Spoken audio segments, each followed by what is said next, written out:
live. Hey everyone, this is the Twins with the Grand Old Cast, and I'm sitting here with Officer Candidate Egger, who is basically the modern day. He's the army equivalent of Martin Scorsese. Who Martin Scorsese was going to be a man of the cloth, but then became one of the most prolific film directors of all time. Now Egger was going to be a man of the cloth, and he's going to become one of the most prolific soldiers of our time. So there's that little piece of information there that would help people understand who this man is. But tell us a little bit about yourself, Edgar. Well, that's a heck of an introduction. Well, I was born in Southern California and raised there as well. I grew up in San Diego and only left around when I was about 33 years old, when my wife and I decided to move to Oklahoma for a better standard of living. She stays home with the kids, and so we needed a place where we could afford a single income family. But yeah, San Diego was home for 33 years. I went to public school in San Diego. My parents are still living in San Diego, in San Marcos up in North County. Went to high school at Vista High. Graduated with my bachelor's in 2008 from California State University, San Marcos. And career-wise, I'm an IT guy, but started that a little later. Around 26 or 27, I started in IT. And What were you doing before IT? so I worked at a couple of different places with sort of like an operations background. So sort of, it's not very specific, but just the everyday to day operation. So first I started working at the University of Phoenix right out of college. That was my first professional job. I did everything from working in the computer lab to giving classes on technology to calling students to working for the administrators of the higher ups, kind of a mishmash.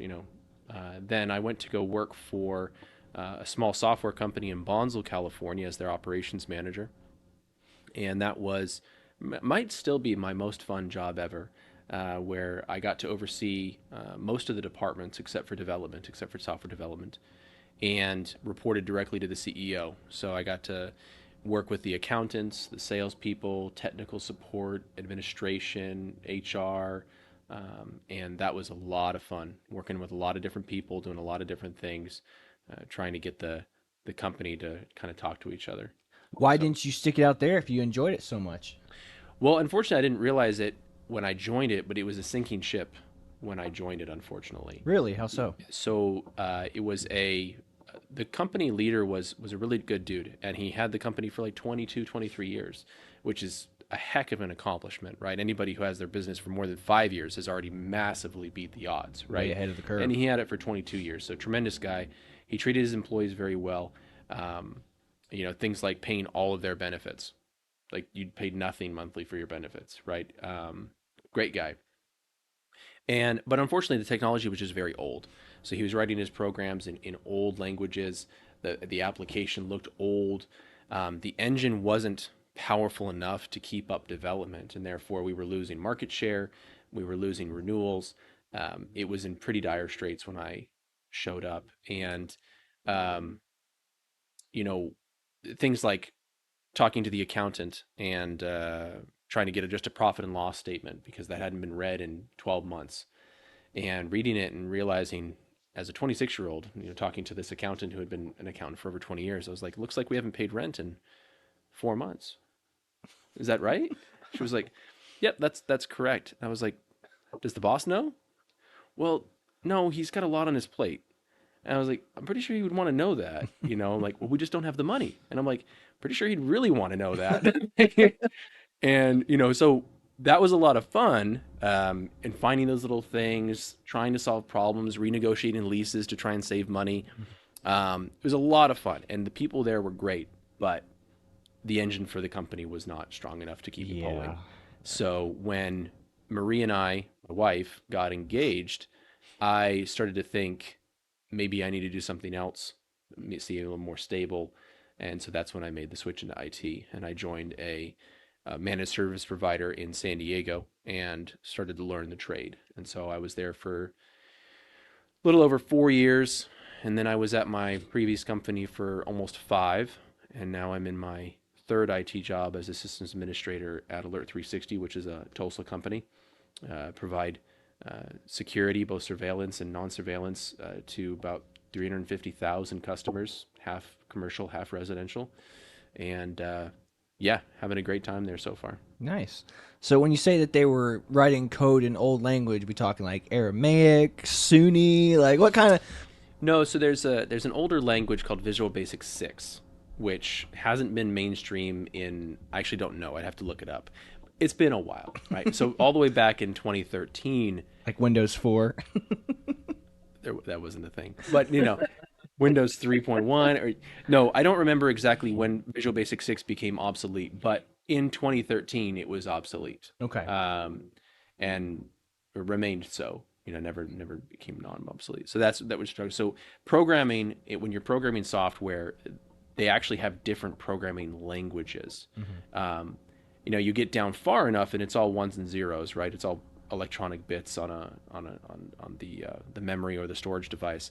But for human ability to understand them, there's different languages. I'm not a programmer, so I'm not going to go into it, but there are different languages, C Sharp, Visual Basic, Ruby, and et cetera, et cetera.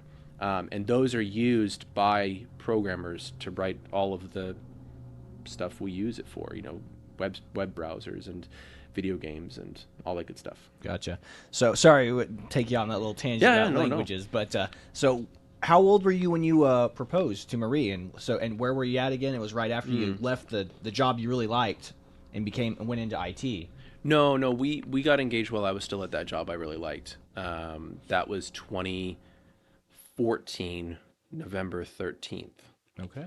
And there's a beautiful beach down in San Diego called Coronado, North Yeah, Island. where Yeah, SEAL yeah. SEAL schools are. I think they used. Are they still I there? think they're still at Coronado.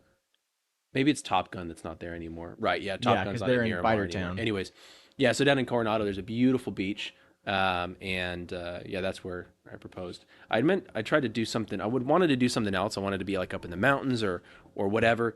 But I got the rings back that day, and I just kind of burned a hole in my pocket. So Yeah, for sure. Okay, so proposed to Marie when you were at that job still. Mhm. So before Marie, so when did the man of the cloth thing come into play? Like, was that before you met Marie? Was Oh it yeah, long okay? before. Yeah, long before. So when I was 19, I converted to Catholicism.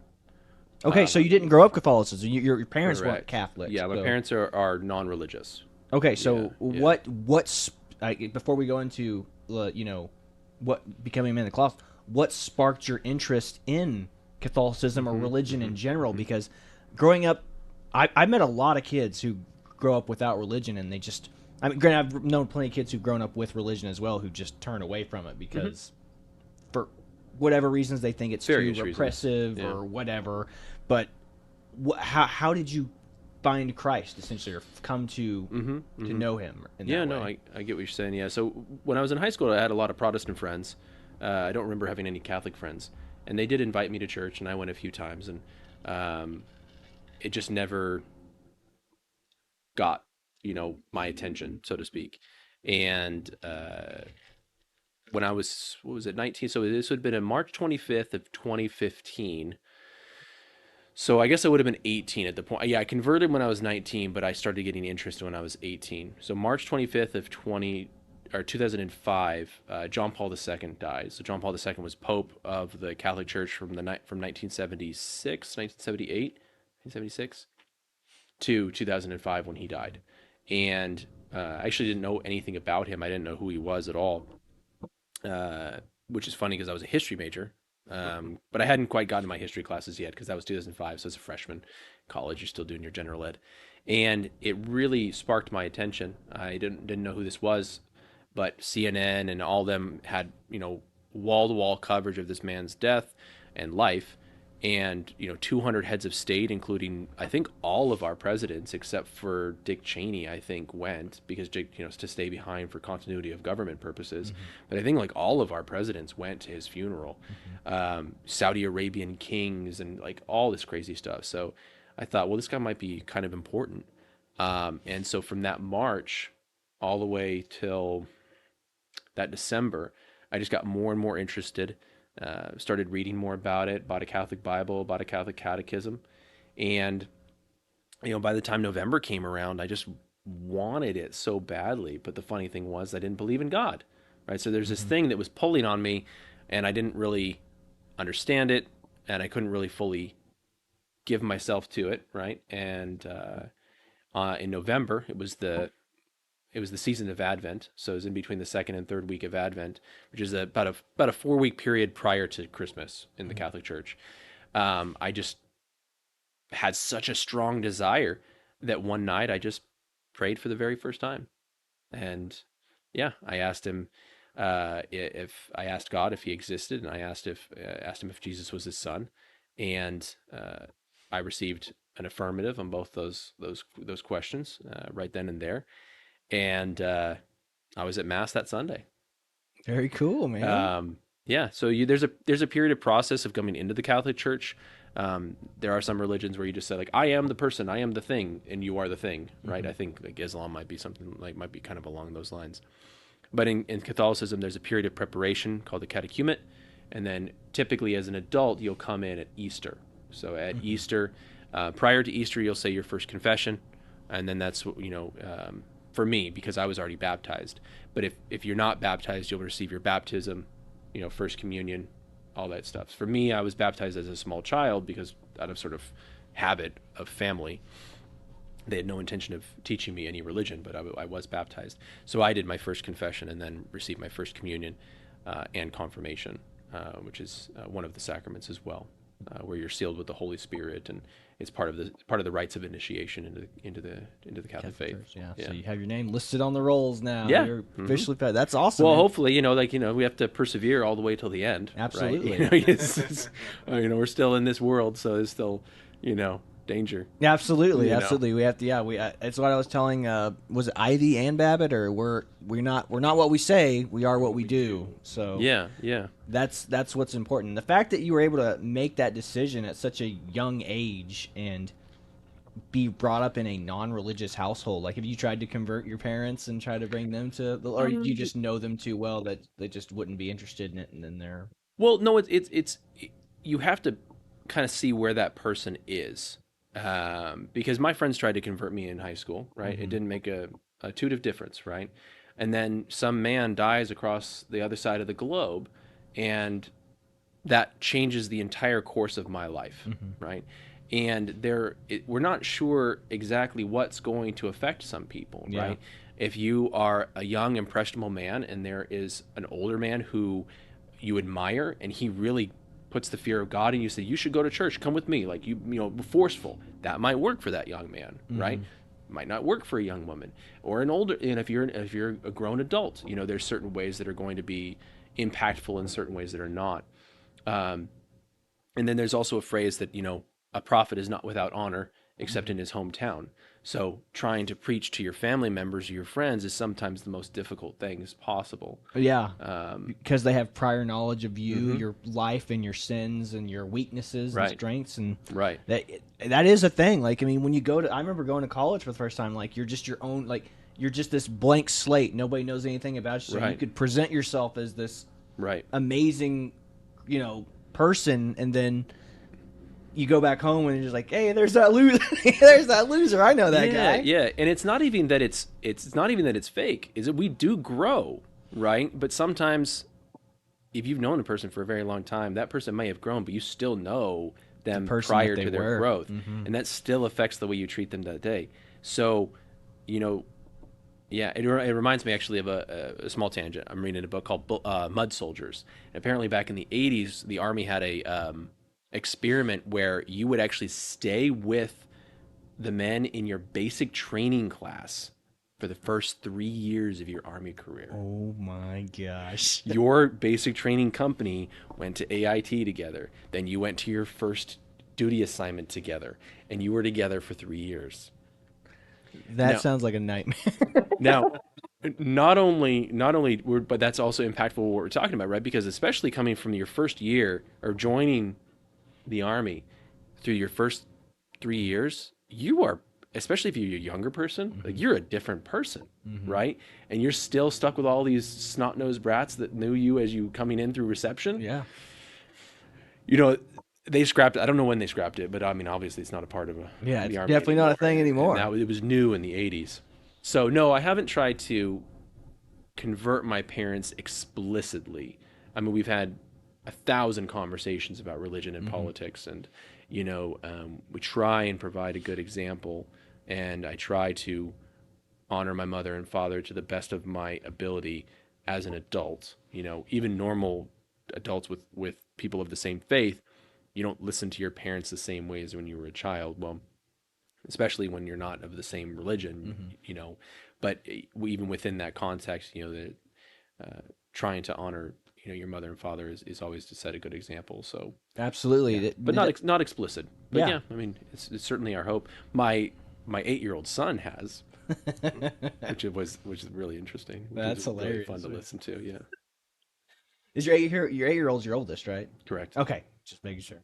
So, what made you? So obviously, the religion and going to it had a big impact on your life. The Pope dying, passing away is what pulled you into it. How old were you when you decided you wanted to become a man of the cloth? So I graduated in college in 21 or at 21. And then let's see, so 22, probably. So I was probably around 21. Um, Probably a little too early. Probably a little too early in my um, faith life. Still kind of young, still learning. But my pastor asked me to consider it, and I did, and I don't regret it. I went to seminary for a year, and I studied philosophy and Latin and Greek, and we prayed, together every day, and went to mass every day, and it was a great period of formation. And even though I didn't become a priest, that actually sort of like jump started my, young faith life, because Hmm. I was 19 when I did confirmation, and then 2 years later I graduated from college, and then I was in seminary, right? So this is, by the time I got out of seminary, I'd only been Catholic for like 3 years, Yeah, so it was still pretty early on. So it really helped, you got caught boost up that on all knowledge. those And those missing years, the wonder yeah, years maybe, without yeah. So Christ. yeah, Yeah. yeah, yeah. So, but yeah, well, I mean, I suppose in a certain way, in terms of knowledge, right? Hmm. Our faith. There's the parable of the workers in the field, right? It doesn't matter how late we come to the field, we still get the same payment, right? Still the reward of heaven. But yeah, catching up on the intellectual knowledge and the practice and the customs, which I'm still, far behind my wife who grew up Catholic. She's got this stuff, from a Hmm. young, tender age was in her habits It's and, in her and her DNA. practices. Yeah. So yeah, it's yeah. What was the question? So yeah, when did you? It was when did you decide to become a man of the cloth? And then, so Hmm. what changed? What happened to where you were like, this is not for me? Right, right, right. So there's four signs of a vocation. I don't know if I'll be able to rattle them off by memory right now, but one of them is a constant desire. And I no longer had that desire, so I didn't want to be a priest anymore. And so, um, So by desire, you mean constant desire to teach or preach the word or the gospel, or to be a priest, like yes, so, say like if you believe you have a vocation to being a monk, there's a wonderful abbey. Or a monastery about an hour and a half east of us with like 60 monks out in the middle of the forest. Fantastic place. Clear Creek Monastery. Our Lady of Clear Creek. If you go out there and visit and you spend 3 weeks and you still want to be there, and you spend 3 years and you still want to be there, then they'll let you take like temporary vows. I don't know the exact time frame. Don't quote me on that, but you have to have a constant desire of that way of life. Um, and then by the end of my first year of seminary, I no longer had a constant desire to be a priest. I wanted to be married. I wanted to have a family. So one of the four marks of I was missing at least one of the four marks of my vocation. And gotcha. so, you know, Okay, yeah. very cool. So you had one story at seminary that you've told me and Chad, but it was something about you. Just your one of the fathers or padres came in and caught you shaving your head, Oh, right? What was that all about? well, so I've shaved my head, or not shaved my head, but I've done my own haircuts since seminary, roughly. And we had this dorm. It was a hallway, and all the rooms were off the hallway. And as you entered, there would be the bathroom first off, and then the room, almost exactly like what we have ours our barracks at the OKRIT RTI. And one time I was kneeling in my bathroom area, which was right in front. Because like just like our sink in the RTI, right, is like if you open the door, the sink's right there, Mm-hmm. right? So I was kneeling in front of my sink, and I was shaving my head, and the rector, Father Matthew, I don't know his last name anymore, Spar, Father Matthew Spar. He was like, Kevin, what are you doing? And I'm just like, bzzz, shaving it all off. And I took the opportunity to just give him a little quip. And I was like, well, Father, it's all vanity, anyways. And I just go right back to it, shave my head. And he just like walks away, shaking his head. Um, he probably could have had a better sense of humor. He was like, "Get this guy out of here. Hey, you're done." That's actually what really happened. He got kicked out for whipping. Oh. Okay. So then after seminary school, is that when you jumped into that career, that the Mm-mm. job that you liked, or? No, no. I so one of the things that I would love to pass on to my sons is these lessons that I've learned really in my late 20s and in my 30s to pay more attention to things, to think about things, to plan ahead. The Army certainly helps with that as well, but Mm-hmm. this development probably started around 26 or 27 years old. Mm-hmm.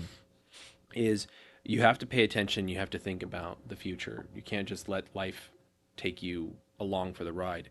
And even exiting seminary at 22, 23 years old, I was still allowing life to more or less take me along for the ride. And so when I got into seminary, I literally just walked into the grocery store I worked at during college, and I was like, hey, can I come back to work? And they were like, yeah, sure.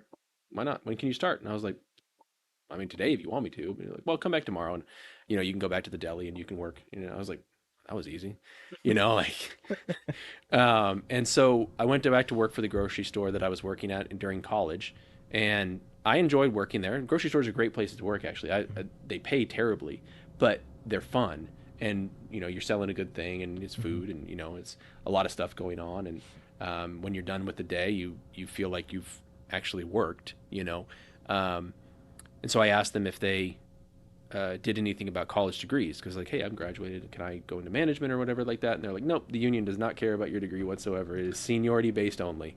And I was like, all right, see you later. And so I just started applying, and I got hired after 3 interviews. That's when I started working for the University of Phoenix. Okay, Yeah, cool. yeah. There's a lot of white collar jobs out there where they don't care what your degree is in, Mm-hmm. where you went to school. Yep. They're looking for that class of people. That just have Do you the. have a degree? We'll Mhm. teach you how to do the job. Yeah. We don't care. Just we want you need to have a degree. Yeah, So it's why like all those memes of college kids coming out. It's like going, I have my degree, but do you have like 150 hours of experience? Shove on, It's like dang. It's like that's kind of the truth though. Like, they want yeah, job experience. They don't want your degree. That's cool, yeah. man. Way to go. Well, some of those things are changing. I mean, there are some companies out there that are explicit that they'd rather you do like an IQ test or a personality test. We don't Hmm. care about where you went to college because your college may or may not have provided you any useful skills. Not So to get super political, but I mean, is that changing? Aren't they moving more towards the DEI some kind are. of? Well, I mean, I think The there's a companies are going to separation. fail. Yeah, I Yeah. think there's a separation. I think that there are some companies out there that are explicit in their denial that college degrees are essentially worth something, and then there are those who are um, looking for you to check all these types of boxes, regardless of your character or your skills. So yeah, it's divergence. So did you meet Marie while you're working at the University of Phoenix? No, so Marie and I we went to the same parish for a while. So Mhm. we met. We actually met just before I went to seminary, Okay. um, but we were friends. We were always Mhm. dating somebody else until what was it 2014? Yeah, 2014 when we were both single for a very brief moment, Mhm. and I took my chance. Very nice. So turns out we both liked each other the whole time. Winning hearts and minds over here, man. Way to go. Yeah. So, how quickly did you guys get married, or how long did that take? So we were engaged after uh, 4 months. Yeah, we got engaged after 4 months, and then we were married after 9 months of dating. Hmm. Yes, we got engaged. So we started dating in July. We got engaged in November, and we were married in uh, April or May. Okay. So he knew. You were just ready to tie the knot. I don't know what it is about April and May. They merged together in my mind. May 25th. May 25th. I'm sorry. Okay. May 25th. Very cool. Yeah. So I know that the military is kind of you come from a military family, kind of like Chad and myself do. So was the Army number one, or what happened? Did you have a choice before Army? Yeah. No, no. It was not number one. All the way back in college, the Marines were actually number one. They were by far the most professional recruiters. They looked the best. Um, you know, looking back on it now, I would never have joined them. Like, if I looking back with the knowledge I had, I would go back to the Army. Um, but yeah, the Marines were the first back in college, and because they were the smartest, dressed, they were the most professional. They're great when they want it. When they want you to talk to you, when they want you to talk to them, the first thing they do is like, "Can you do 5 pull-ups? Can you?" And you're like, "Yeah, duh," and you're like, so Playing on the pride, baby. so, and then they talk to you. They're like, we want you to consider being an officer, and you're just like, an officer, They're really good. They're the best at recruiting. They're the best recruiters. They're the best marketing. The Army could learn a lot from the Marine Corps in Yeah, they terms of their could. marketing. And the Army is way bigger. They've got more money. We've got better jobs, more variety. It's more central to our national defense. But the Marines really know what they're doing. They know their niche in the Marines. Yeah, They yeah, know they their know what niche. they're doing. Yeah, yeah. I mean, yeah.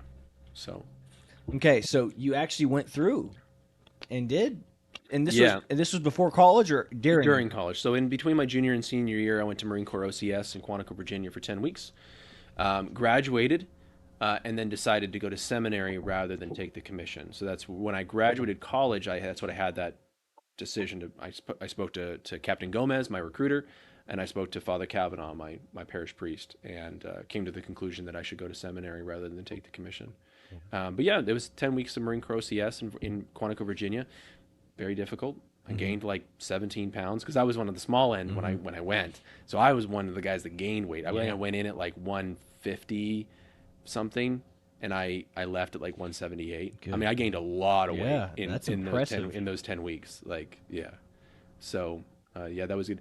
So then once I left seminary, I there was a few years in between, the desire coming back, but eventually, but in 2011, so just like maybe a year later, I decided to try again, but not for the Marines. My desires had shifted a little bit, and so I tried to join the Navy, and I got in. Accelerate your life. And so I got into the Navy as a naval flight officer candidate, and was sent. So as Goose, that's an easy way of saying Goose was a naval flight officer. I think they called them naval weapons officers back then, Yeah. so it was a little different. But it was the same role, backseater, right? Or up in the surveillance planes, they'd be in the back with the technology. They could be mission commanders, but they can't be plane commanders because they're not pilots. Anyways, and I went to Naval OCS now. That's my second OCS, right? And during my flight physical, the doctor was like, "Hey, I think you have double vision." And I was like, "Sir, with all due respect, like, yeah, 100%. Like, I told y'all this many times before, like at MEPS. I told you I had double vision, right? I asked if it was waiverable or if I needed a waiver, and you guys said as long as I passed my eye exams, I could get in. And I passed. I've never failed an eye exam ever. And they're like, "Well, put your shirt on. You're going home." And so after it was like 13 months of applications and paperwork and all that, and after 3 days, I was told I was going home. And so they take a while to process you out, though, right? So it took like 3 weeks to get out.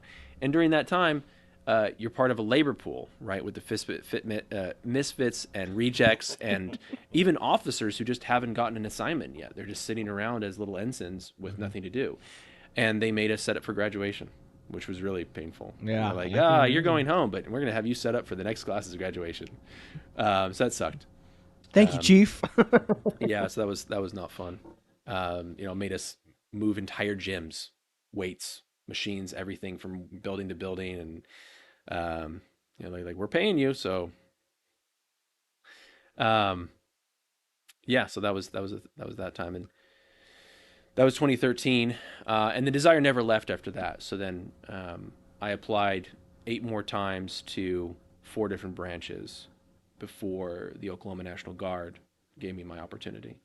Wow. So it was active duty Army, Coast Guard, Navy, National Guard twice before. I applied for the Oklahoma National Guard 3 times. It was the third time that they finally. The second time, the second time I applied for the National Guard, I got my congressman to write a letter on my behalf, and that got it forwarded.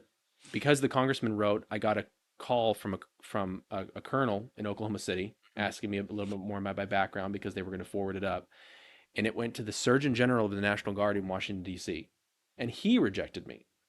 And I was like, okay, cool. I'm still going to try again.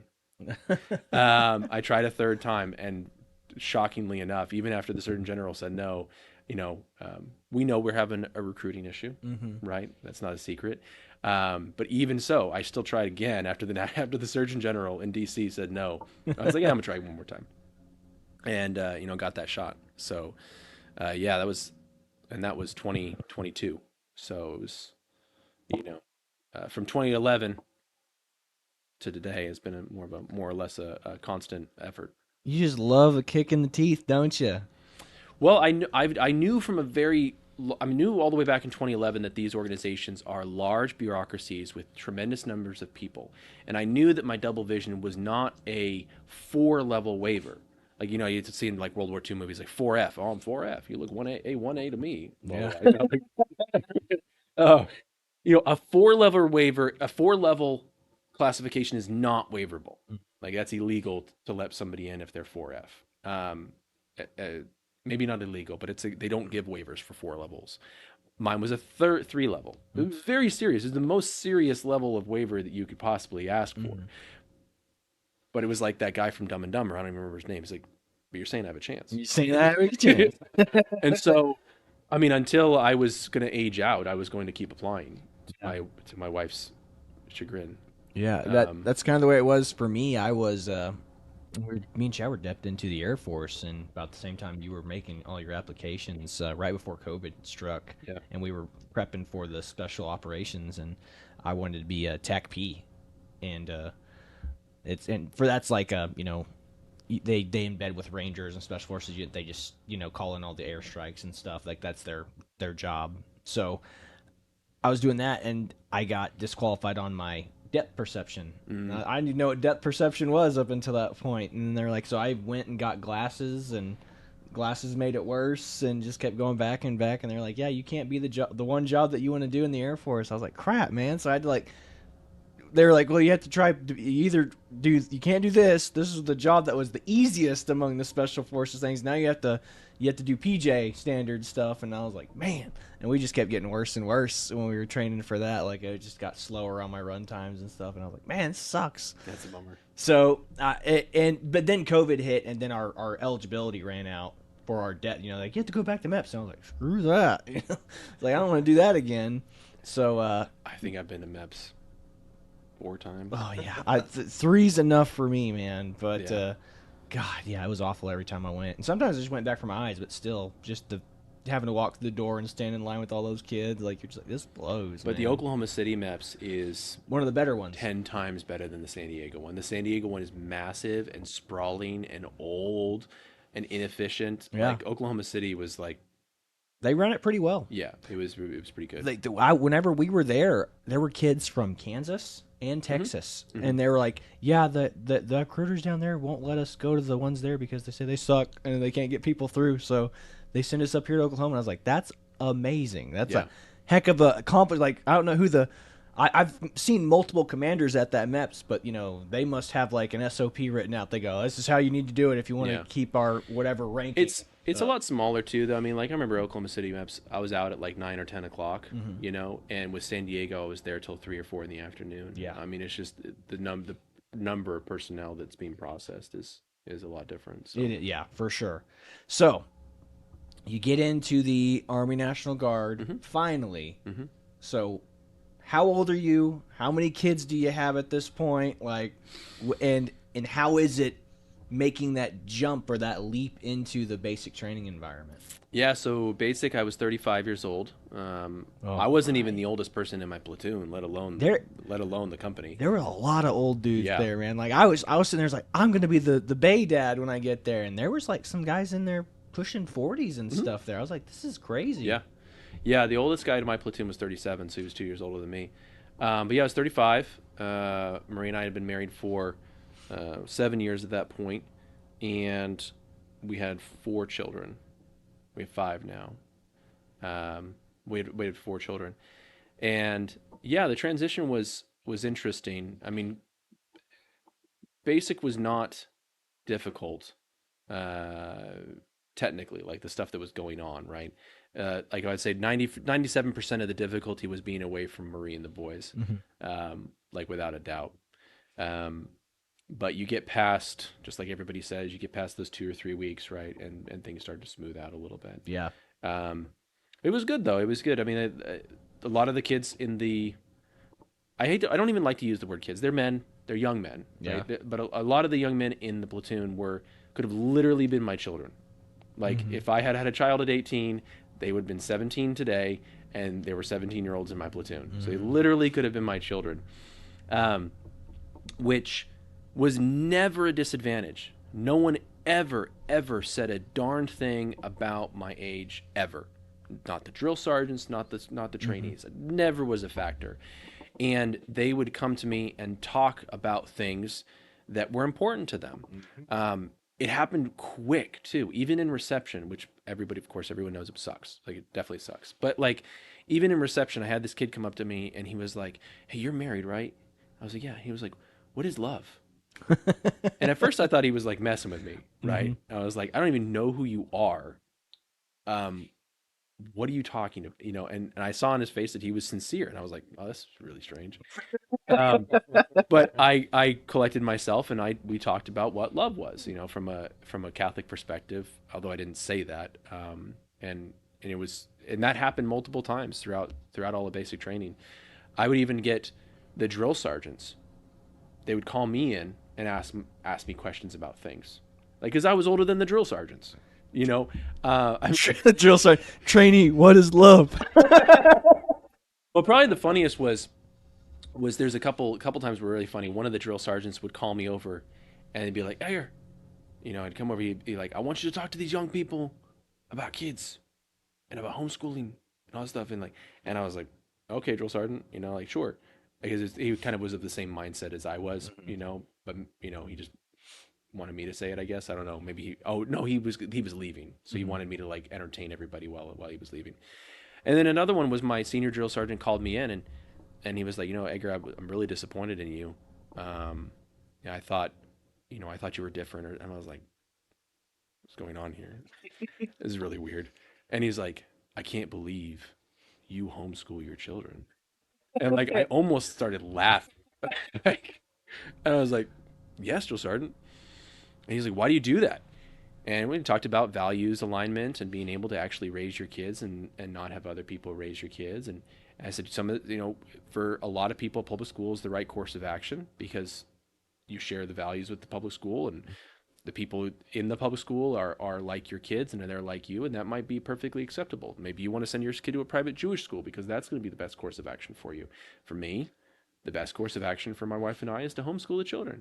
And if you keep your eye on the goal and you take actions based on that goal, then you are going to be more successful than if you didn't have a goal in the first place and you were taking actions willy-nilly.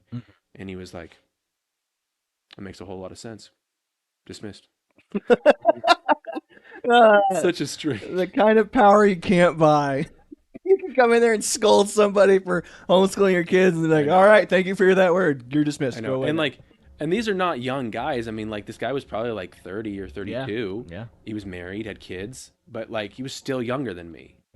So, That was about the average age of all the drill sergeants there. And then there was the senior drill sergeant, or like the senior drill sergeant who was leaving, so it was a way, it would, Drill Sergeant Montez. He is he's a good dude, but he's like not all there. And then there was one day I was sitting there and like I'm sitting listening to him talk, And then he looks at me because somehow Chad and I wound up at the exact same basic training company at different times. So Chad went, and then I went. Literally, he came back right before Christmas, and then I left right after New Year's. And I go to the exact same company he did.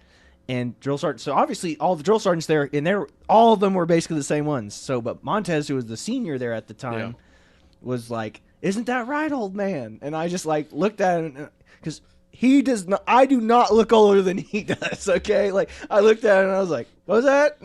Was that drill sergeant?" He's like, "Yeah, isn't that right, old man?" And he goes, "I'm 31," and I was just like, and I mean, I had to bite my tongue because I was like, "Get the fudge out of here, dude! You do not." There's no way I'm younger than you, or there's no way I'm older than you, bro. Yeah. But it was just wild when, like, because I'm sitting there, and I was older than I think all the drill sergeants there too. Aside probably. Oh, Musgrove. Musgrove, Yeah, Musgrove was older than Our me. our outgoing senior drill sergeant, so he didn't really take part in any of the actual administration anymore. He was kind of like senior drill sergeant emeritus. He was 42, and he had just made sergeant first class, and we congratulated him. I was, oh, congratulations, sergeant. He's like, this ain't my first time at E7. Okay. I get what you're putting down, Sergeant. I got you, Sergeant. Mhm. You got in trouble at some point, didn't Yes, you? yes, indeed. Oh, Yeah. man. But yeah, it is weird being like the older guy there because, like I said, when he called the old man, I just wanted to look at. I borderline wanted to smack him and be like look in the mirror. I wanted to be like, look in the mirror, and then he said how old he was, and I was like, oh, Yeah. I did not know that. Yeah. And most of us did really, really well. I mean, the fastest runner in the company by far was 37.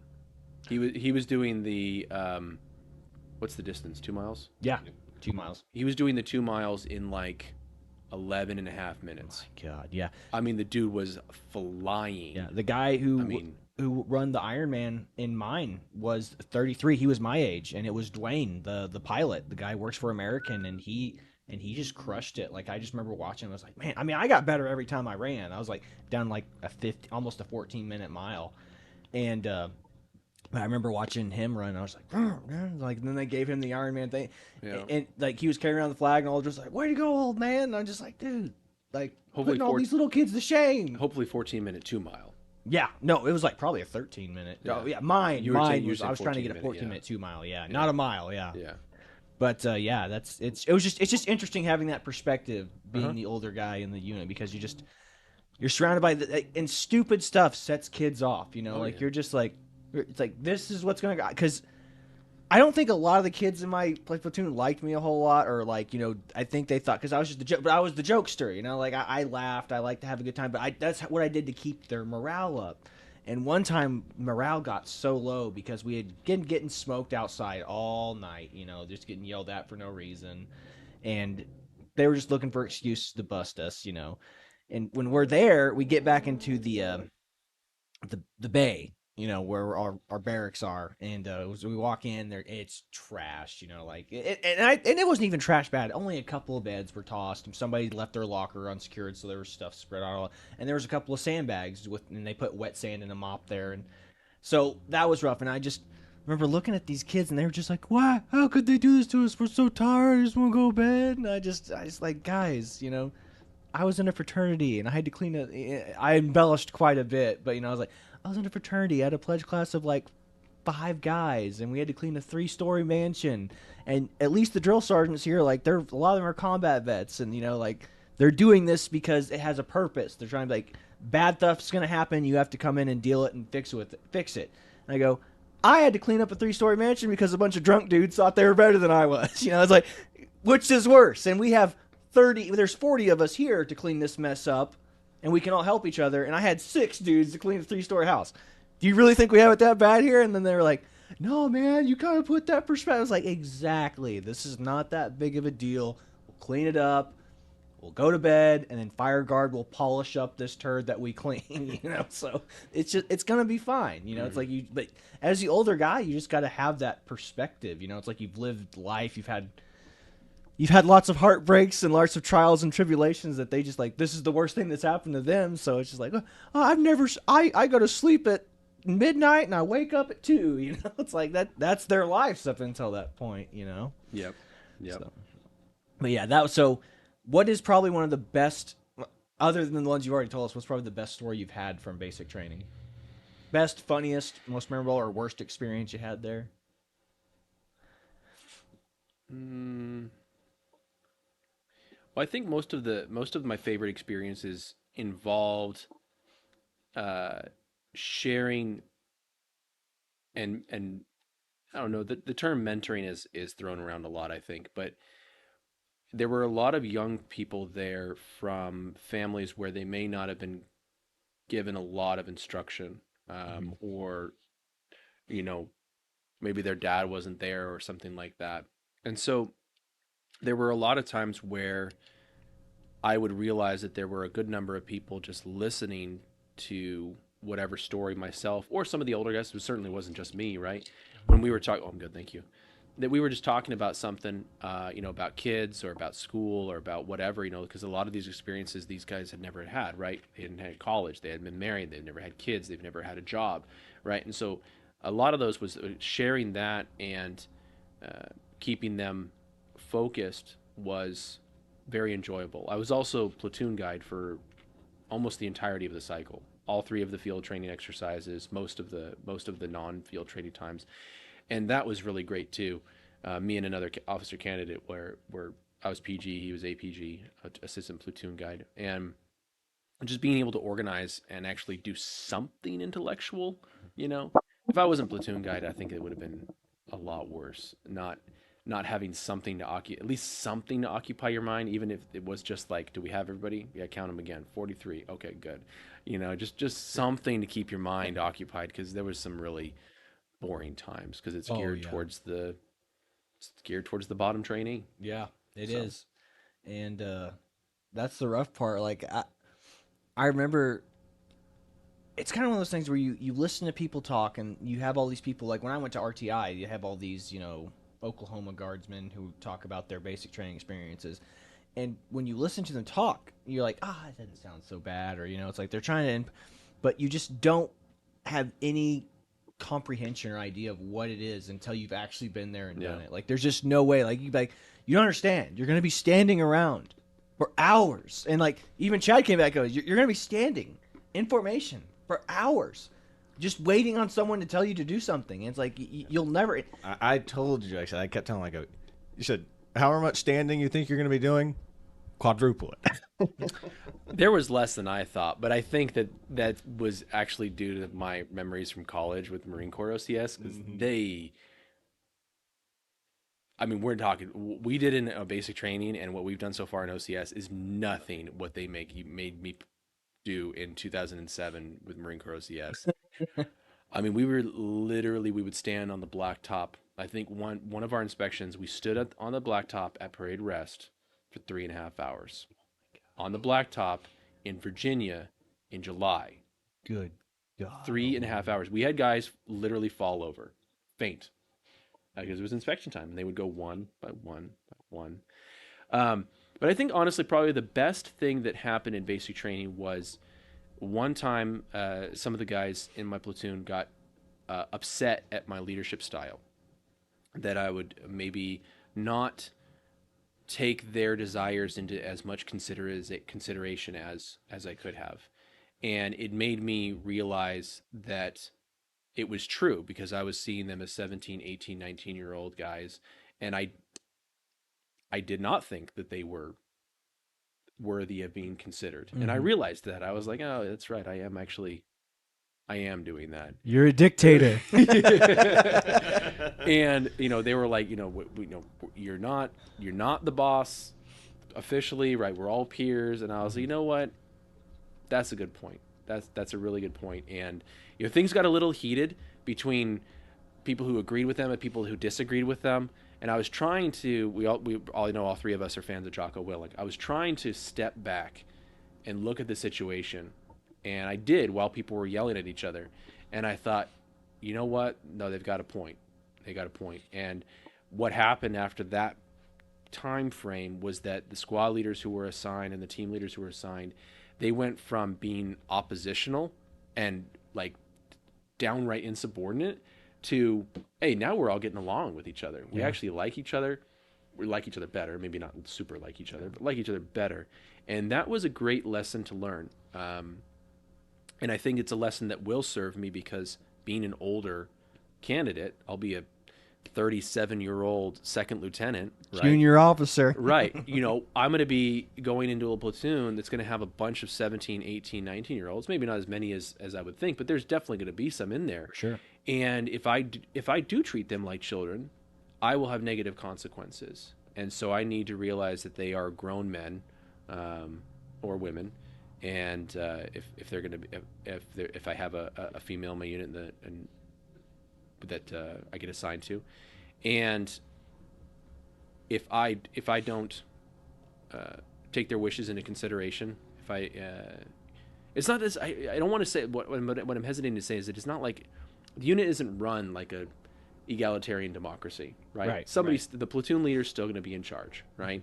But at the same time, they are humans. They have wishes. They have desires, and we are a free people. And the army is made up of volunteers. And so, if you act like a dictator and you don't take your troops' thoughts into consideration, it's not going to end well for you. No. So that was probably the best lesson, probably the best thing that happened to me in all of basic training. Good deal. That's awesome. So, good lesson learned there. It's definitely, like I said, keeping those morale up with those kids. It's difficult. Like I said, that's what I told you. Like my role was like you kind of had a good bonded group with your guys. Like I was sitting there like, wait, it's amazing how we had such very different experiences in basic training. Like I didn't bond with I don't feel like I had like a really good core group of friends there at basic training. I just felt like I had kids I was mentoring with. Like I said, don't get me wrong, I ended up really liking a whole lot of them. I still talk with some of them, but like I said, it just felt more like a mentorship than like a reciprocal kind of friendship thing, Yeah. So that was a little rough because I was just like, there wasn't a whole lot of people that I felt like I could turn to and I didn't really turn and lean on anybody very often anyway. I just remember I had some guys like, hey, you want to do laundry together, and like I had a guy who I'd do laundry with.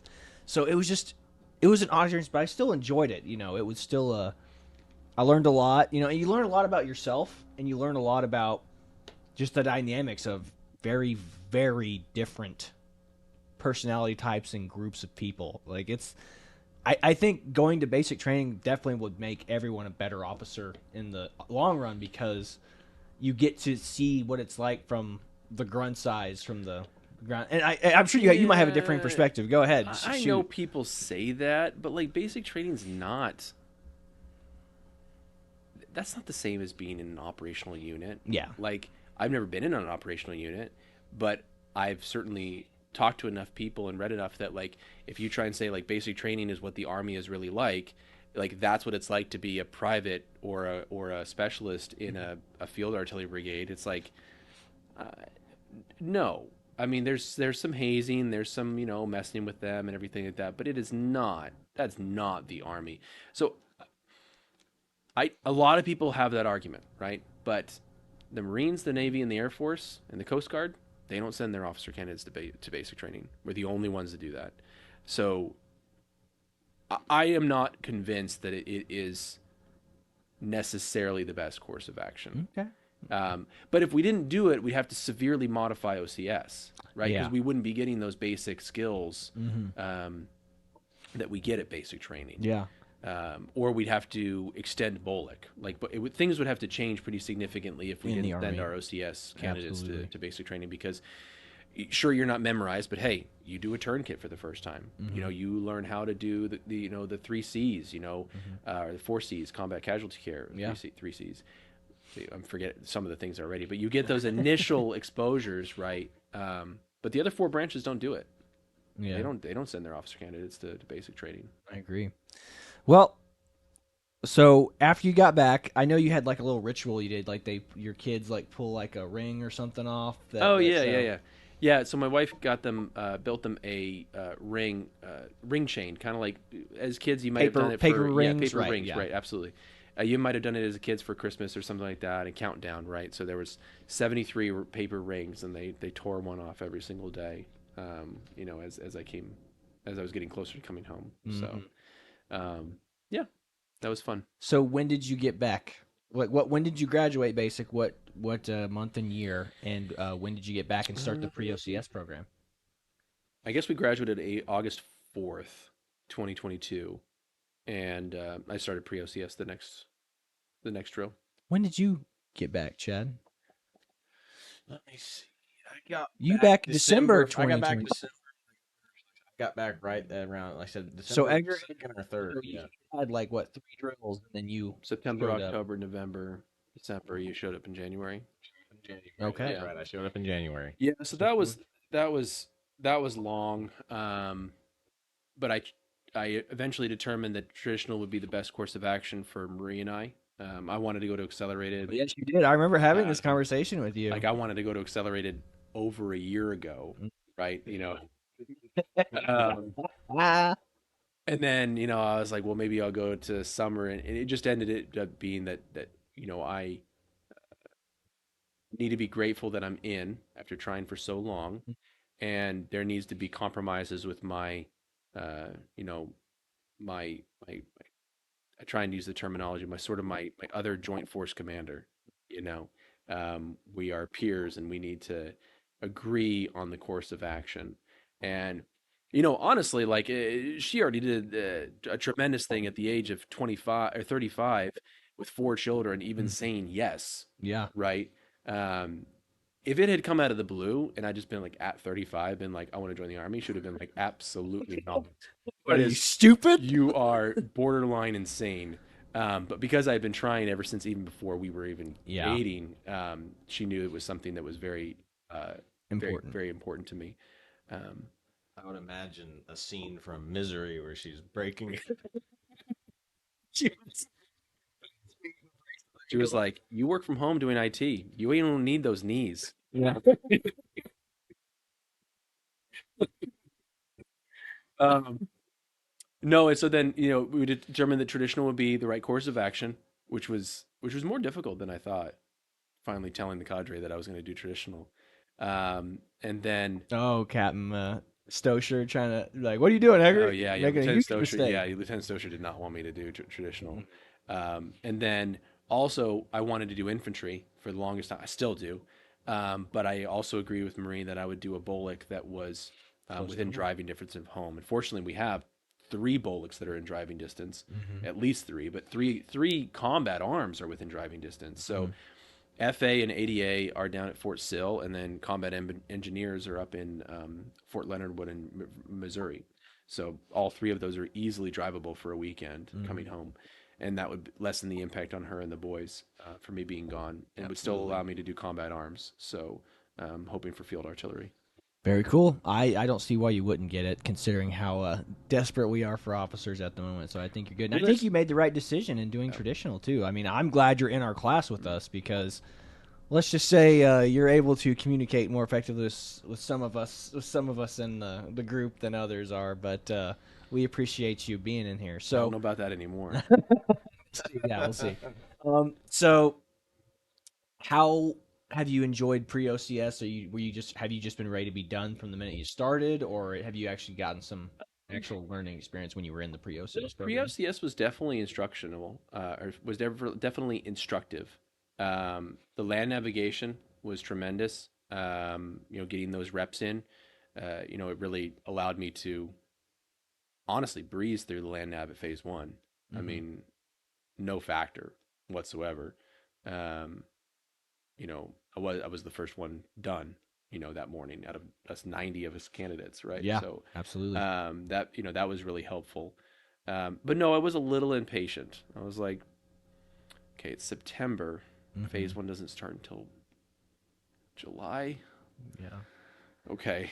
I think they did It a was very almost a good job. year of free OCS. Yeah, Almost a year. almost yeah for you for sure. I remember coming in and like I said, even the minimal land nav stuff that I got, like it was super effective because I just had that like one day of land nav you do at phase two, right? Or Oh, what was it basic called? training. In basic Basic, training when yeah. you're at I guess it's after the 6 month. No, is it the is it the 7 mile? Basic training's land Yeah. navigation. That What did I yeah. mean, it's a good introduction, but yeah, it's But very yeah, very simple. oh yeah, and my group that I was with, we didn't find a single one because I was gone Are you doing. serious? I had details every time they taught a land nav Oh, course. we got 5 out of 5. So I didn't get to do anything. So when I got paired up with a group, I was like, I better be in a group of people who know what they're doing, because I had a working knowledge because I'd seen YouTube videos and stuff how to do land nav. But Sure. when I went there, you're just sitting there. It's like when you start, you're just like, I forgot everything. We just got done walking 6 or 7 miles. Like I don't know what I'm doing right now. So yeah, the group that I was paired with, like they were like, I know it. Actually, the one point that I said I'm gonna dead wreck us to this point. I said I got us there, and that was the only one we got right. And then I was like, I'll let you guys take it from here since you guys say you know what you're doing. And they're like, cool. So I was like, we didn't find any more after that. And I was like, I should have just stayed in charge. But Golly. when you have that coming back, and I do the one land nav course, I was just like, I looked at Sergeant Hoosier and I was like, I haven't done any land nav. I did it one time at basic, and this is gonna be rough. And he was like, you'll do fine. And then Yeah. he was right. I did. I did pretty good. And You got so much practice in phase 1. I mean, we went out there for days practicing. Yes. I mean, like days. yeah, phase 1 did great. And moving on to phase 1, what was your assessment of phase 1? Like, how was it compared to other OCS programs you've been in? I mean, I was only basically at reception for Navy OCS. Right? It was 3 days before they told me I was going, so that I know nothing about Navy OCS, nothing at all. Um, I mean, I remember we had a room. Actually, you had a room and a roommate. Whereas with Marine Corps OCS, it was 76 people in a single bay. Like it was, Camp Gruber style barracks, which was fine. Whatever, with no air conditioning in the summer in Virginia. It was old brick buildings. It's hard for me to remember too much about Marine Corps OCS. It was 2007 now. I do remember land nav. I was first in land nav there too. Okay. So that was, I like land navigation. I honestly found from what I can remember, I was pleasantly surprised to find out how rational the Army was. That there was reasons for everything we did, and the reasons were intelligible. They weren't unintelligible. I think that was the most surprising thing about it. I thought that the drill sergeants and platoon trainers, the TACs, they were all reasonable human beings and who would explain things and who would act like human beings. Because Marine Corps drill instructors, they don't act like human beings, not until the very end. Yeah, they're cartoon Like they do characters. not break character. Like they are solid drill sergeants without breaking for 10 weeks until the very end. And okay, cool, but the Army, I really enjoyed that they were actually humans and they would explain things to you within reason. Yeah, I think that was probably my assessment of phase 1. It was mostly what I expected, and I was pleasantly surprised of how reasonable it was. Good deal. Was so you weren't surprised or by anything, or was anything particularly difficult, or just something that sucked or stood out in the moment, or In phase 1, yeah. again, the most difficult thing is being away from Marie and the boys, like by far. I mean, there's inconveniences, there's stressing, like all this stuff, and even our drill weekends, like our drill weekends are by far, it's only 2 days, but still by far the most difficult thing is being away from family. Yeah. So I know deployments are going to be, and deployments that first month is going to be rough. Yeah. On our first deployment, like that's going to be rough, really rough. But yeah, no, it's good. I seem to be getting a hang of most of the things fairly well. And while I'm not the strongest or the fastest, I pass all my tests and all that kind of stuff. So it's like, that's true. I think I've got my highest was a 521 or something like that on the ACFT. So, yeah, it's good. Good deal. Good deal. How about phase 2? What are your opinions on phase 2? How do you feel about that? Phase 2 is probably the only time we've encountered something irrational so far with the Army, which is pretty amazing. That history test, like, why did they do that? Like, it doesn't make any sense. Take a whole semester's worth of coursework and try and teach it to you in one weekend and then test you. I mean, thank goodness, again, Captain Taylor was a reasonable human being. He was a normal person, and he was like, this is dumb. Yeah. Here's a study guide. Yeah. Like, this will give you the answer. Not give you the answers. That's not... he did not give us the answers. But he's like, this is a study guide that will allow you to pass this test when they give you a ridiculously stupid amount of time to study for it and then give it you the test. Um, Other than that, phase two has been again mostly what I expect. Too many old MREs at the very beginning before we got like a new Yeah. budget. Oh, Yeah. All three of us getting oh those horrible gosh, the dehydration headaches. headaches Oh my from gosh, those headaches after eating those old MREs. yeah. Um, no, it's been mostly what I've expected as well. You know, classwork and far fewer inspections than I thought we were going to get. We get like almost no inspections compared to what I was expecting. Yeah. Um, Boy, we got like they drilled that in, like Chamberlain drilled that in phase one. Is like these rooms better look perfect, they better look identical, and then we haven't had a room inspection since that first day. that Man, first drill weekend. And you and me were putting leadership unceremoniously, and we were just getting our crap pushed in. Well, see, the great thing about that, I didn't care about that too much because I knew that wasn't graded. I knew July was a free one. July was the flag had been thrown. This was a free play. I knew it, right? And so that was great, you know. So, but it was the toughest one. I mean, like he put us through the ringer with that drill weekend. Yeah. I mean, like Crawling around outside. Oh man, like wait, you're gonna crawl across the tarmac and go up that hill. I was like, what is happening right now? yeah. Or my answer is like, how long do you need to get these rooms ready? And I was like honest. I was like, 5 minutes. this no. I was honestly I was like thinking to myself, his standards, like what we're trying to do right now, like this is our first weekend. I was like 2 hours, and he was like, "Oh heck no! You hear that? You want to keep your candidates up another 2 hours?" And I was like, "Well, that's not what you asked me. You asked, but I didn't say it to him. You asked me how much time I would Equivalent need. candidate? Yeah, you asked me how much time I would need to get these rooms in order, and now but yeah, it's good. So yeah, phase two again, mostly reasonable, mostly what I expected, except fewer inspections than I think, and that history exam, silly. Yeah, very Silly. very silly. But I enjoyed the history exam. But I'm a history topic buff. was I fantastic. love history. So The topic was fantastic, but the amount of information and the way the questions were done, and you were supposed to learn that in about 36 hours. what did he say? What did Captain McGuire say? That's 2 semesters of. Was it 2 semesters? Okay. It's either a semester or 2 semesters of collegiate history crammed into for us 2 days, but for the accelerated like 2 weeks or something like that. Which I don't understand that either, because it's like shouldn't we should roughly have the same amount of hours of POI. So why did they get it over the course of 2 weeks and we got it in 2 days? Well, I think it's because they expect us to study outside of the allotted time frame because of the nature of the program that we're in. It is what that's why Captain Taylor sent us that study guide. So, but official POI though. no, I'm not saying I disagree with you. Right. I did like There's no study guide. There's no official expectation that we're supposed to be studying ahead of time. Like they introduce the topic on Saturday morning, you take that test on Sunday afternoon. Yep. It's like that's crazy. That's crazy. So I don't disagree with you. So, with that being said, we're kind of at the close of this little interview. What advice would you give to future incoming officer candidates coming into this program for class 7-0, or just general life advice, dad advice, things like that? yeah, pay attention. Read a lot of books.